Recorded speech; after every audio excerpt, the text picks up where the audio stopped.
Trump's major budget victory. What happened as the Freedom Caucus surrendered? In a surprising turn of events that felt more like loyalty than resistance, the conservative House Freedom Caucus showed considerable flexibility on Thursday. Their last-minute change of heart facilitated the passage of the contentious legislation now known as the One Big Beautiful Bill Act. This creates a complex scenario where President Donald Trump gains a strategic win, while many factions within the GOP find themselves facing some challenging consequences. The Freedom Caucus, known for its staunch conservative stance, ultimately foresaw that resisting the bill could jeopardize important legislative negotiations. Despite a memo circulated by congressional members that criticized the Senate's version of the bill, which they viewed as a departure from an agreement made by Speaker Mike Johnson, they had little choice but to acquiesce.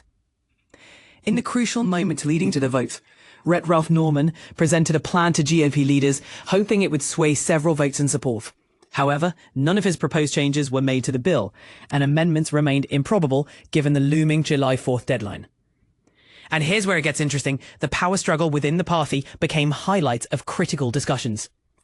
Rep. Chip Roy voiced his objection to the arbitrary deadline, emphasizing that solid assurances from the White House about combating Medicaid fraud had persuaded him to support the final bill.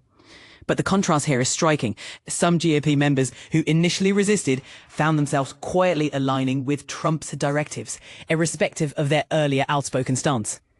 Meanwhile, Senator Lisa Murkowski, a crucial swing vote, expressed concerns over the bill's impact on social welfare programs, but ultimately compromised on securing funds to prevent rural hospital closures. And this is the part that could spark a debate. Was the compromise a tactical smart move, or did it simply demonstrate the GOP's tendency to prioritize immediate political wins over long-term policy integrity? In conclusion, the final outcome saw most Republican members surrendering to reality. Do you think achieving unity at the cost of policy detail does justice to the broader goals of governance? Share your thoughts and whether you believe this strategy will resonate positively or negatively in the upcoming elections.